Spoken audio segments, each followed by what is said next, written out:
बुद्धिविनाशाय आत्मज्योति नमोस्तुते आत्मज्योति प्रदीप्ताय गुरुज्योति नमोस्तुते। मातृ प्रणाम एक।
विद्यालय के लिए परम सौभाग्य एवं गौरव की बात है कि पूज्य आचार्य श्री एवं पावन चरणों से विद्यालय का कण कण पवित्र हो गया है।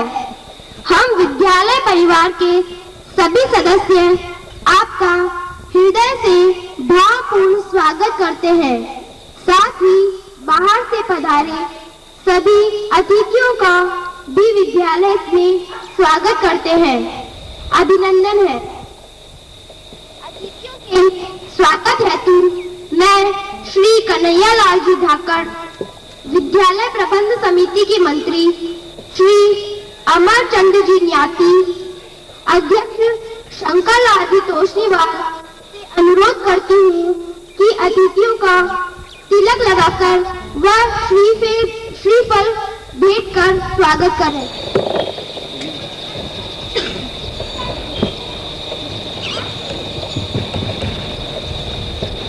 अतिथि स्वागत के पश्चात कार्यक्रम को आगे बढ़ाते हुए मैं भैया अभिनव को आमंत्रित करती हूँ कि आप आएं और अपने विचार प्रस्तुत करें।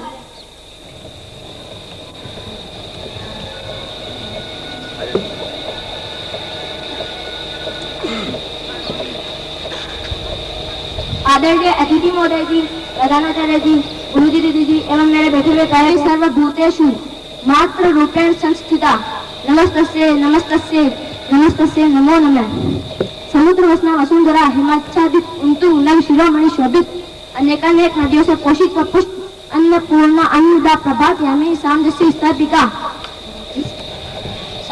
स्थापिका नाना पंथ समुदाय परंपरा पोषिका माँ भारती की वंदना हेतु शब्द सामर्थ्य भी अपनी पीढ़ी सीमाएं घोषित कर देती है। अनंत शक्ति रूपा माँ भारती की हम संतान में इस अमित तेज के समक्ष इतना ही उच्चार सकते हैं, वंदे मातरम। वंदे मातरम का अर्थ है माँ तुम्हारी वंदना। यद्यपि इस महान मंत्र को 1875 में महान क्रांतिकारी लेखक बंकिम चंद्र चट्टोपाध्याय ने लिखा था, लेकिन इसका प्रकाशन पहली बार इनके ही उपन्यास आनंद मठ में हुआ था, जो कि 1982 में इन्होंने लिखा था। इस महान मंत्र ने देश के लोगों को क्रांति व राष्ट्रभक्ति का मार्ग दिखाया।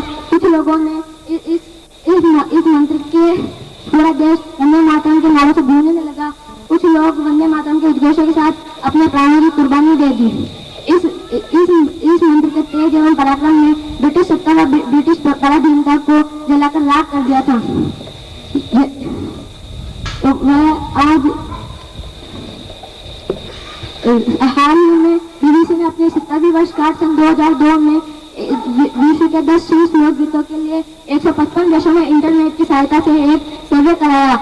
सर्वे के मुताबिक लाखों लोगों ने अपनी राय दी एवं नतीजों के मुताबिक वंदे मातरम को विश्व का दूसरा सबसे लोकप्रिय गीत माना गया।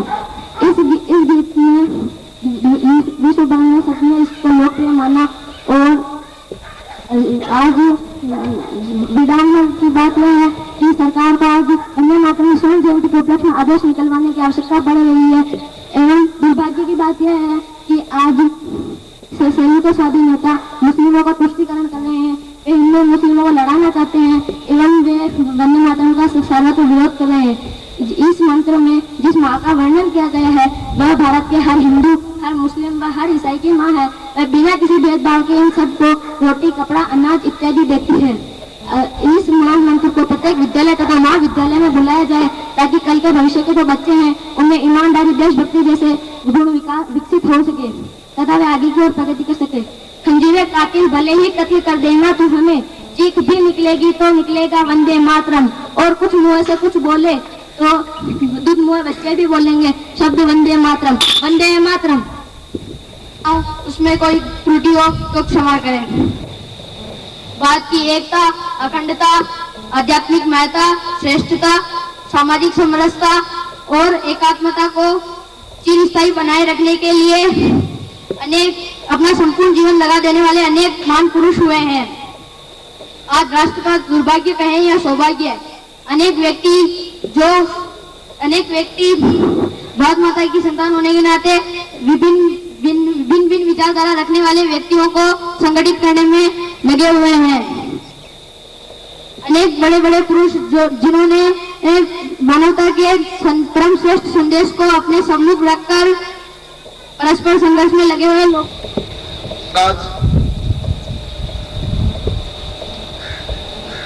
इस विद्यालय परिवार की समिति के पदाधिकारीगण, विद्यालय के कार्यक्रम में आमंत्रित सभी महानुभाव, माता बहनों, आचार्य बंधुओं, आचार्य दीदियों, दिल्ली सरोवा, जगदीश सरोवा सब लोगों की मान्यता बन गई। उस समय उन्होंने क्या कहा, रामलीला के मंचन का प्रारंभ किया और मंचन के अंत में जब आरती होती थी तो बुलाते थे, बोलो राजा रामचंद्र की जय। हमारे राजा तो रामचंद्र हो सकते हैं, हमारे राजा तो राम जी हो सकते हैं। उन्होंने इस देश के, यहाँ की जनता के देवत्व को जगाने का प्रयत्न किया। अंग्रेजों के शासन काल में भी इसी प्रकार के देवत्व को जगाने का समय समय पर प्रयत्न हुआ। 18वीं सदी के अंत में भी जब अंग्रेजों का बड़ा अत्याचार बढ़ने लग गया था, भारत की जनता को लगा कि हमको स्वतंत्रता प्राप्त करनी है। और इसलिए क्या होगा, तो उस समय के जो मनीषी थे, महर्षि रमन होंगे, महर्षि अरविंद थे, स्वामी रामकृष्ण परमहंस थे, विवेकानंद थे, इन सब ने मिलकर के यहाँ के देवत्व को जगाने का प्रयत्न किया। बंकिम चंद्र चटर्जी ने इसी देवत्व को जगाने की श्रृंखला में एक बहुत महत्व के गीत की रचना की। यह वंदे मातरम उसी देवत्व को जगाने की श्रृंखला का एक गीत है। और जैसे ही यह वंदे मातरम आया, वंदे मातरम यानी क्या, भारत माता की जय। और जैसे ही यह वंदे मातरम आया, देश भर के अंदर और विशेष रूप से क्रांतिकारियों के अंदर, क्योंकि उस समय 1905 से 1911 तक बंग भंग का आंदोलन चल रहा था और उसमें 1905 के एक आंदोलन की बड़ी सभा के अंदर कलकत्ता में एक युवक ने इस वंदे मातरम का जयघोष किया और जैसे ही जयघोष किया पूरी सभा के अंदर मानो एक विद्युत तरंग चल पड़ी, एक विद्युत तरंग चल पड़ी और यह वंदे मातरम यह पूरी सभा के अंदर गूंज गया और उसके बाद में तो मानो क्रांतिकारियों के गले का कंठहार बन गया वंदे मातरम। अंग्रेज को लगा कि अगर इस प्रकार से यह दिव्यत्व जग गया, वंदे मातरम के नाम पर सब जगह क्रांति जागृति प्रारंभ हो गई, तो शायद हम इसको नियंत्रण में नहीं ला सकेंगे और उन्होंने वंदे मातरम का विरोध किया। जगह जगह सभाएं होती थी, लोग गाते थे, हिंदू मुस्लिम मिलकर के गाते थे और अंग्रेजों ने दमन करना प्रारंभ किया। छोटा सा बालक था चितरंजन, उसने भी एक सभा के अंदर, जुलूस के अंदर वंदे मातरम का नारा लगाया। उस समय गोरखा पुलिस के मिलिट्री के जवान थे, लगभग 300 जवान थे, वो जुलूस को दबाने के लिए आए थे। उन्होंने उस चितरंजन को पीटना प्रारंभ किया, डंडों से मारना प्रारंभ किया। वह मार खाता रहा, चिल्लाता रहा, दौड़ते दौड़ते हुए तालाब में गिर गया, वहां भी उसको मारना प्रारंभ जारी रखा और अंतिम श्वास निकलने तक उसने वंदे मातरम बोला। एक मकान पर लिखा हुआ था वंदे मातरम, मकान को ध्वस्त कर दिया, जिसने बोला उसको मारा।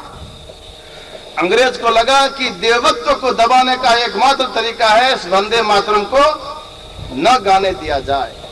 असततं वदनीयं लोकहितं मम करणीयं, लोकहितं मम करणीयं, मनसा सततं स्मरणीयं, वचसा सततं वदनीयं, लोकहितं मम करणीयं, लोकहितं मम करणीयं, न भोगभवने भवनीयं, न च सुखशयने शयनीयं, अहर्निशं जागरणीयम्, अहर्निशं जागरणीयं, लोकहितं मम करणीयं, लोकहितं मम करणीयं, मनसा सततं स्मरणीयं, वचसा सततं वदनीयं, लोकहितं मम करणीयं, लोकहितं मम करणीयं, न जातु दुःखं गणनीयं, कष्टपर्वते चरणीयं, न जातु दुःखं गणनीयं, कष्टपर्वते चरणीयं, कार्यक्षेत्रे ज्वरणीयं, कार्यक्षेत्रे ज्वरणीयं, लोकहितं मम करणीयं, लोकहितं मम करणीयं, मनसा सततं स्मरणीयं, वचसा सततं वदनीयं, लोकहितं मम करणीयं, लोकहितं मम करणीयं, दुःखसागरे तरणीयं, दुःख सागरे तरणीयम् कष्ट पर्वते चरणीयम् कष्ट पर्वते चरणीयम् लोकहितं मम करणीयम् लोकहितं मम करणीयम् मनसा सततं स्मरणीयम् वचसा सततं वदनीयम् लोकहितं मम करणीयम् लोकहितं मम करणीयम् गहनारण्ये धनान्धकारे गहनारण्ये धनान्धकारे बन्धुजनाये स्थित्वा त्वारे बन्धुजनाये स्थित्वा त्वारे तत्र मया सञ्चरणीयम् तत्र मया सञ्चरणीयम् लोकहितं मम करणीयम् लोकहितं। अभिवादन करते हैं। अध्यात्म श्लोक तपश्चरण अंतरराष्ट्रीय निश्चय संप्रदाय के जन्मदाता श्लोक स्वामी जी श्री रामचंद्र जी महाराज के चरणों में अनंत बार प्रणिपात। रामदासवासी पावन संतजन, वंदे मातरम एवं समरसतावाद के राष्ट्रीय विचार के पावन परिप्रेक्ष्य में इसमें उपस्थित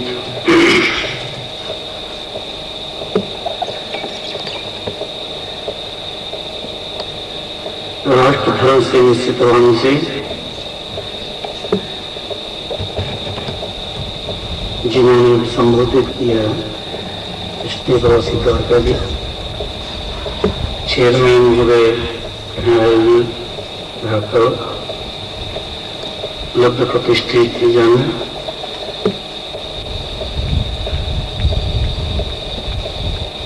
विद्या भारती सेवा समिति आडम्बर छा रहे हैं और बादलों की छत्र छाया में उपस्थित भैया बहनों,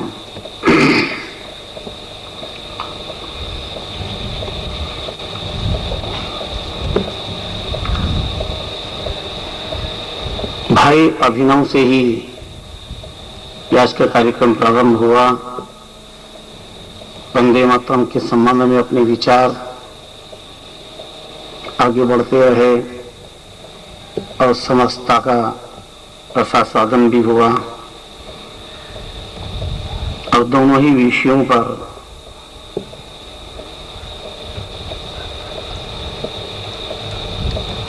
देश के अच्छे चिंतनकार द्वारका जी ने संदेश दिया और अंत में ये कहकर कि शास्त्रोक्त अधिकृत ध्वनि आपको काव्य जी से मिलेगी। उसी क्षण में गरिमा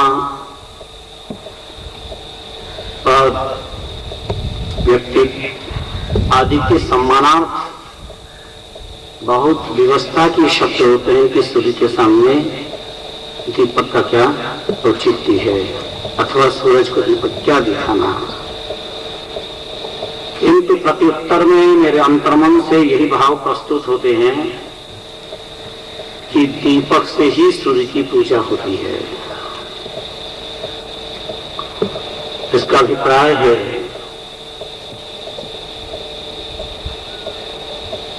चिंतन राष्ट्र का हो या राम का,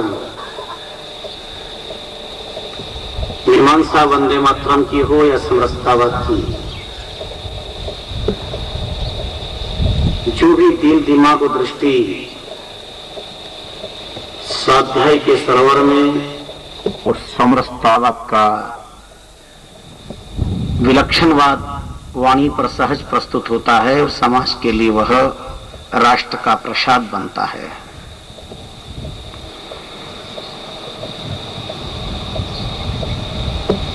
संपूर्ण विश्व में विश्व रचयिता चतुरानंद प्रजापति ब्रह्मा ने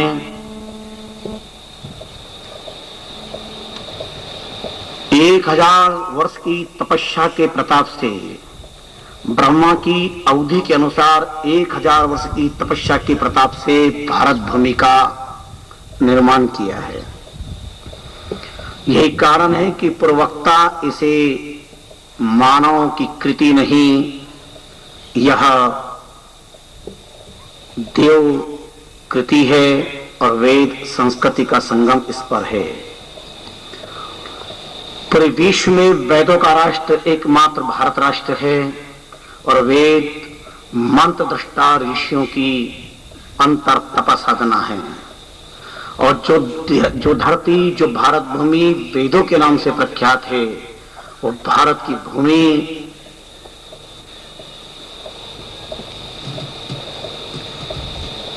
मनुष्यकृत कैसे हो सकती है? क्योंकि भारत सनातन है, इसलिए भारत राष्ट्र पर सनातन धर्म का संदेश है। और सनातन धर्म के संदेश में सबसे पहला संदेश है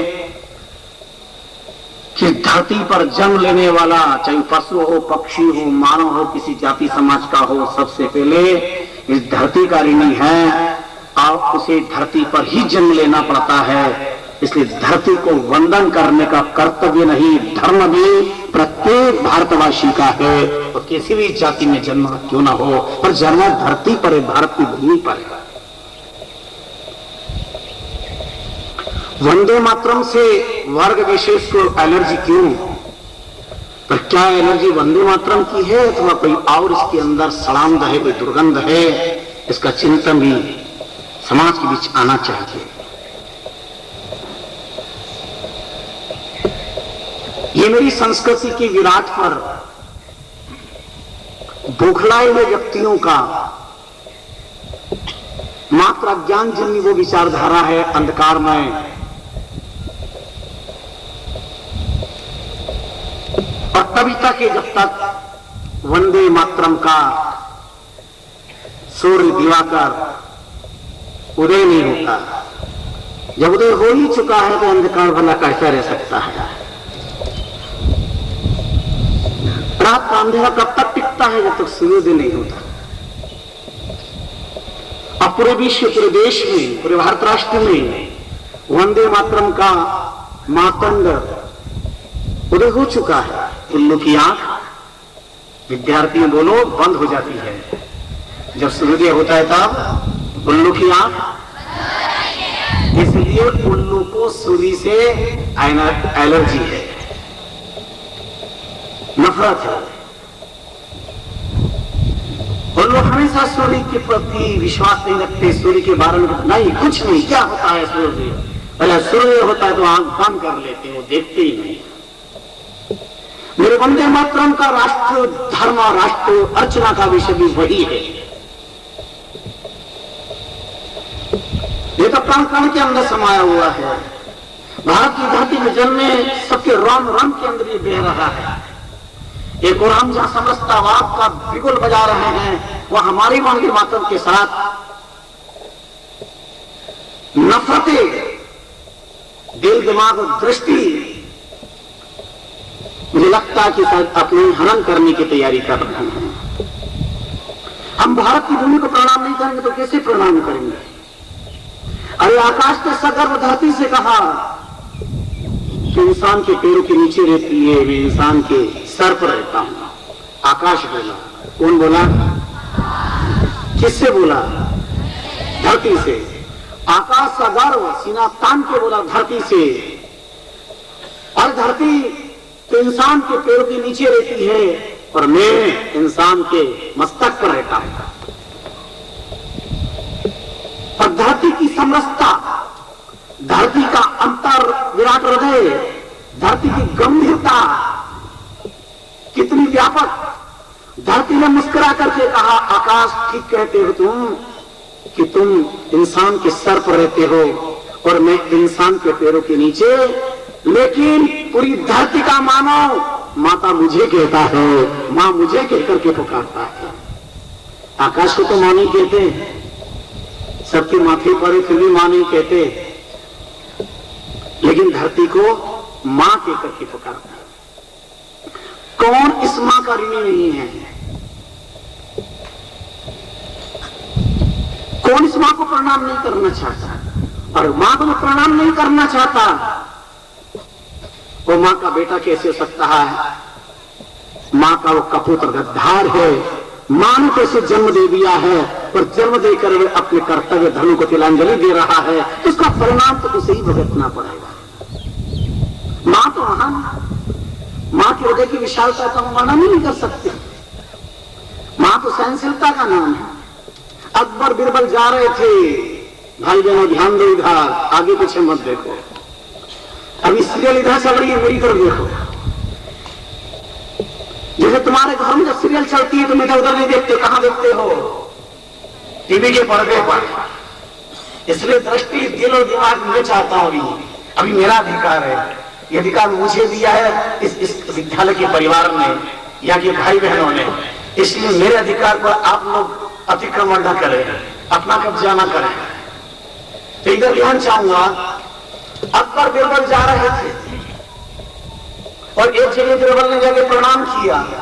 अकबर ने पूछा, बिरबल पागल हो गए हो क्या? या कोई देव नहीं, यक्ष नहीं, गंधर्व नहीं, किन्नर नहीं, कोई मनुष्य नहीं, कोई मूर्ति नहीं, कोई मंदिर नहीं, तो कैसे प्रणाम कर रहे हो? बोले सामने वृक्ष से प्रणाम कर रहा हूं। बोले इसे क्यों प्रणाम कर रहे? बोली हमारी तुलसी माता का वृक्ष है, हमारी माँ का, माँ है हमारी। कौन? तुलसी हमारी माँ है, मैं वहां को प्रणाम कर रहा हूं। अकबर ने अपने अज्ञान जन्मी विचारों को प्रबल बनाते हुए कहा, पागल है, अरे वृक्ष किसी की मां हो सकती है क्या? और उन्होंने उसको नीचे मसल करके फेंक दिया। बिरबल ने कहा, आज हमारी संस्कृति पर बहुत बड़ा कुठाराघात हुआ, एक तुलसी के पौधे पर नहीं, एक मां शब्द पर आघात हुआ है। ठीक है, 2-4 दिन के बाद फिर भ्रमण करने के लिए निकले और अब की बार बिरबल ने साष्टांग प्रणाम किया। अकबर ने कहा, आज किसे प्रणाम कर रहे हो? बोले आदरणीय वंदनीय पिताश्री को प्रणाम करो। जानते वृक्ष किसका था? वृक्ष था केमच का, कचमच। कचमच समझते हो? अच्छा नहीं समझो तो कचमच समझ में आएगी तो बहुत लोगों को समझाना शुरू कर दोगे। कचमच उसे कहते अगर हाथ में लग जाए कचमच की फली तो खुजाल चलती है, पर एक जगह नहीं चलती, जहां हाथ जाएगा वहां खुजाल शुरू हो जाएगी, जहां जहां जाएगा। तो अकबर को बड़ा विचार आया। अकबर ने कहा, अरे कभी तो वृक्ष तेरी मां है, कभी वृक्ष तेरा बाप है, ये क्या तेरा हिसाब किताब है? और झट उस वृक्ष को लेकर के यूं मसल के फेंक दिया। बिरबल उछला कूदा, बड़ा खुश हुआ।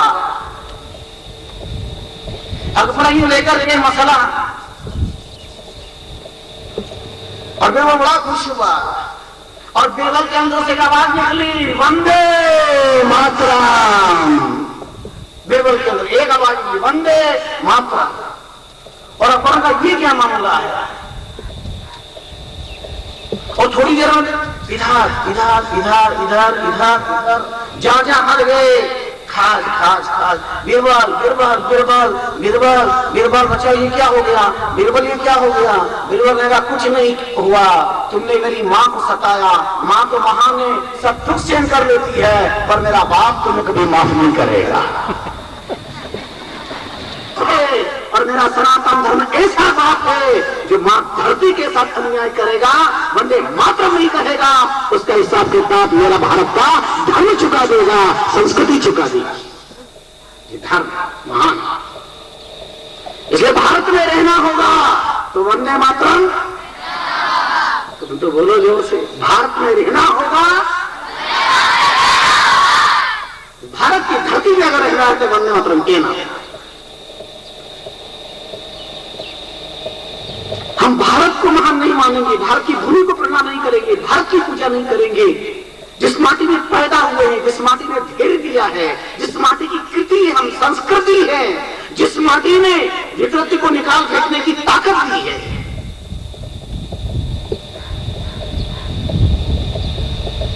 दत्तात्रेय ने 24 गुरु बनाए। मैं शास्त्र को छू रहा हूं पूर्वक्ता के संकेत स्मरण कह करके। दत्तात्रेय भगवान विष्णु के रूप थे, अवतार ही थे। 14 अवतार में नाम था दत्तात्रेय का। तत्व दिगंबर गुरु 24 सभी को मतधारी आशीष, अपनी अकल आप समझाया, मति पूरन को गुरु ठहराया। पृथ्वी को प्रणाम करने का अर्थ है अपने विवेक को प्राप्त करना। जो पृथ्वी को प्रणाम नहीं कर सकते उन्हें कभी अकल आ ही नहीं सकती है। आजकल देखो भाई बहनों, दुर्घटनाओं का युग चल रहा है। हम भारत की भूमि देवभूमि है, सारा विश्व की भूमि को प्रणाम करता है, किंतु तथाकथित लोगों ने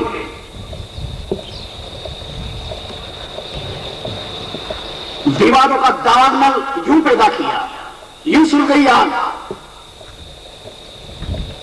कैसे हमारे वेदों पर, हमारी संस्कृति पर कुठाराघात हुआ। एक पृष्ठ को एक किंचित स्पर्श किया भी हमारे प्रवक्ता ने।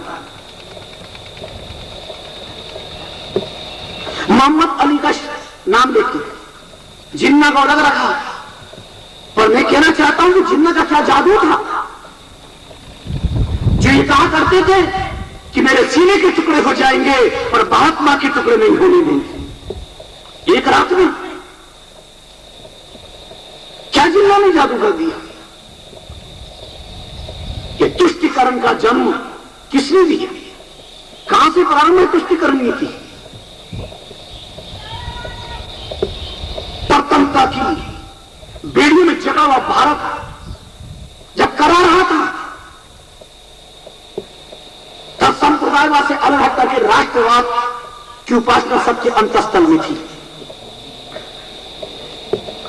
बंकिम चंद्र चट्टोपाध्याय ने राष्ट्र की धारा में निमज्जित होकर के अपने भावों को राष्ट्र धर्म के रूप में अभिव्यक्त किए हैं।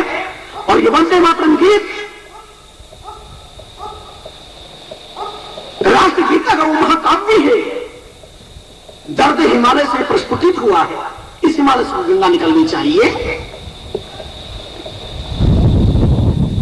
पूरे गीत में एक भी शब्द कोई सांप्रदायिक बात बताते हैं तो विद्वानों को चैलेंज है, क्योंकि हमारे शाब्दिक और लाक्षणिक उभय भाव को नजर मध्य रखा जाता है। और धातु अनेक अर्थ भ्रांति शब्द के अनेक अर्थ होते हैं। हम गणपति पूजन का अर्थ केवल किसी मिट्टी के पुतले का अभिवंदन अर्चन नहीं करते।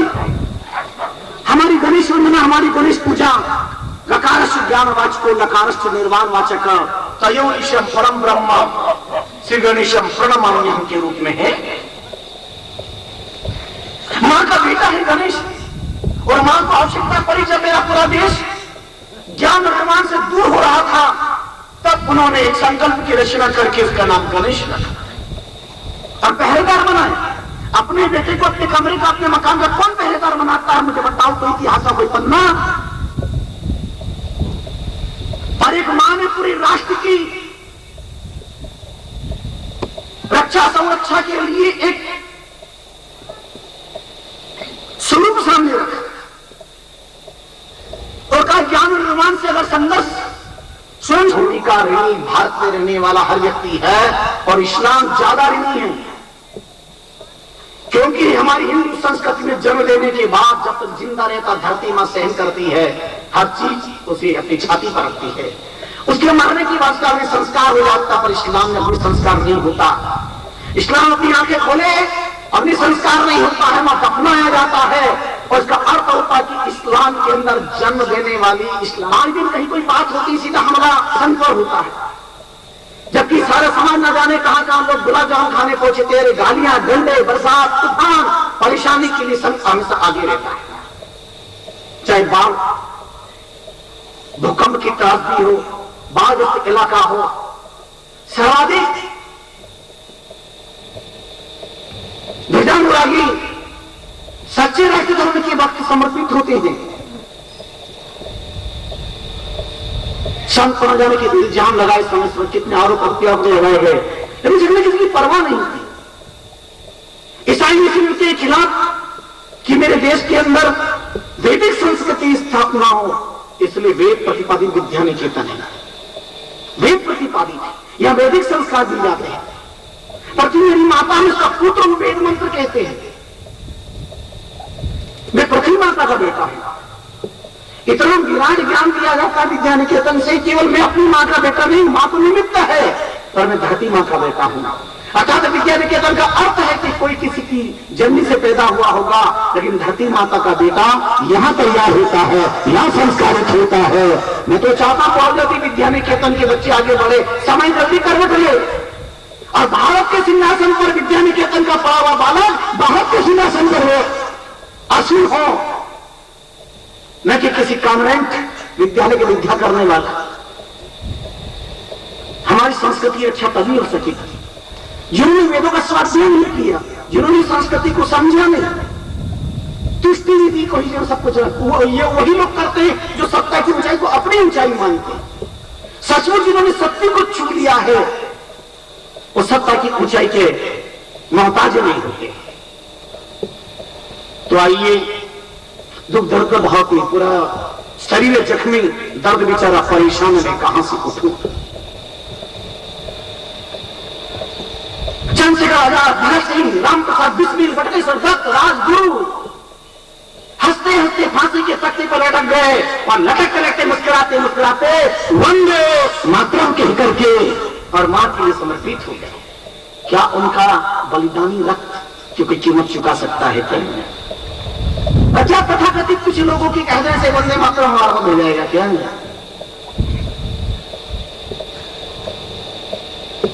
हमारा शब्द सागरवाद विराट है, उस विराटता का बोध ही इस विद्या निकेतन स्कूल के माध्यम से कराया जाता है। मैं बहुत बारी बात कह चुका हूं कि और सब शिक्षालय हैं हमारे यहां, विद्यालय, ये विद्यालय सब शिक्षालय, सरकार जहां जहां शिक्षा दे सब शिक्षा, असली विद्यालय, यहां शिक्षा दी नहीं जाती, यहां विद्या प्रदान की जाती है। ये विद्या के संस्कार है, माता पिता को प्रणाम करना, गुरुजनों को प्रणाम करना, भाई बहन के ना। सरकारी के सिस्टम में भाई बहन कहते हैं क्या? अरे वहां तो प्रार्थना भी होती है, तो तथाकथित कितने दिमाग के लोग होते हैं। जब अभी बता रहे थे लड़का जी कि बुलाया जाता है हम सब भारतवासी, वंदे मातरम, जय भारत वंदे मातरम।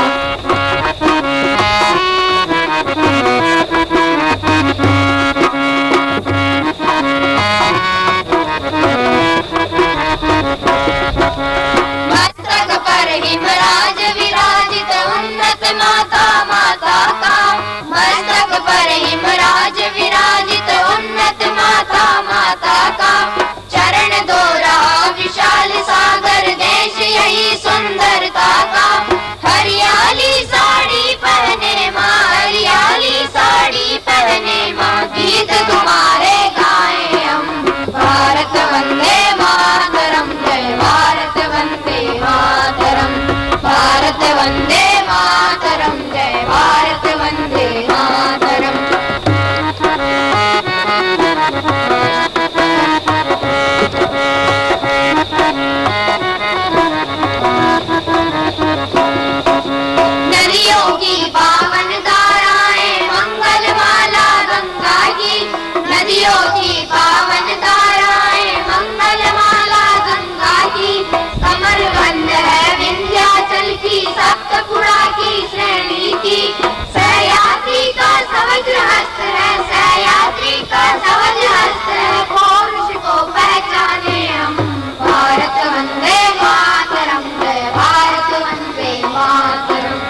प्रणाम करता हूँ, वंदन करता हूँ।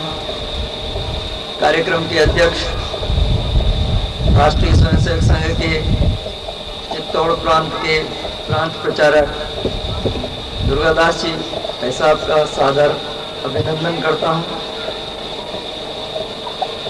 पूज्य आचार्य श्री जी ने हमारे विनम्र अनुरोध को स्वीकार कर और अपने पूरे आत्मीय भाव से विद्यालय में जो पढ़ाने की कृपा की है, अनुकंपा की है, मैं उसके लिए और अध्यक्ष महोदय के ओजस्वी विचारों के द्वारा आप सबको जो लाभान्वित हैं उसके लिए मैं पूरे विद्यालय परिवार की ओर से, विद्यालय की प्रबंध समिति की ओर से हार्दिक आभार ज्ञापित करूं, हार्दिक कृतज्ञता ज्ञापित करूं।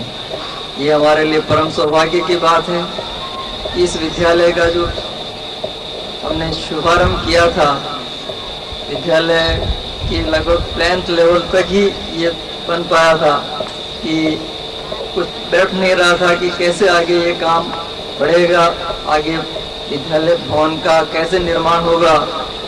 तो हमने आचार्य श्री से निवेदन किया और हमारे निवेदन को स्वीकार करके और आचार्य श्री ने इस विद्यालय के शुभारंभ के अंदर अपने कर कमलों से 5 राम नाम अंकित ईंटें लगा करके और इस विद्यालय भवन निर्माण को जो एक गति दी, आपके शुभाशीर्वाद से, आपकी महती कृपा से यह विद्यालय भवन आज इस रूप में खड़ा है। मैं आशा करता हूं कि आपका आशीर्वाद, आपकी मंगल कामना हमारे साथ हमेशा रहेगी और आपकी आज शुभाशीर्वाद का नाम रोशन करेंगे। मैं एक बार बाहर से पधारे सभी अतिथियों का हार्दिक आभार ज्ञापित करता हूं, हार्दिक कृतज्ञता ज्ञापित करता हूं। आप सब पधारे यहाँ पर, हमारा सबका मान बढ़ाया, विद्यालय का गौरव बढ़ाया और सबको संबल प्रदान किया। एक बार सभी जो पूज्य संत हैं उन सबका भी मैं हार्दिक आभार ज्ञापित करूं, हार्दिक कृतज्ञता ज्ञापित करूं और सबको नमन करता हूं कि आप सब यहाँ पधारे, हमारे अनुरोध को स्वीकार करके और आप सब ने हमें एक शुभाशीर्वाद, एक आशीष दी है। मैं आप सबके लिए पुनः मंगल कामना करता हूँ। एक बार पुनः सबके लिए हार्दिक आभार, हार्दिक कृतज्ञता। कार्यक्रम का समापन वंदे मातरम से होगा। अभी आपको जैसा निर्देश मिले अपने स्थान पर खड़े हों।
नमामि कमलाम् अमलाम् अतुलां सुजलां सुफलां मातरम् वन्दे मातरम् श्यामलाम् सरलाम् सुस्मितां भूषितां धरणीं मातरम् वन्दे मातरम् वन्दे मातरम्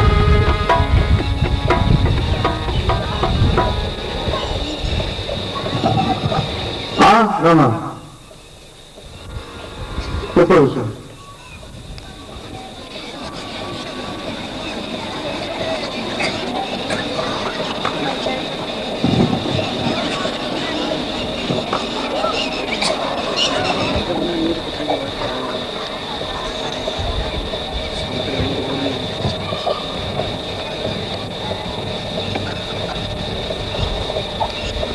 स्वामी जी श्री रामचरण जी महाराज की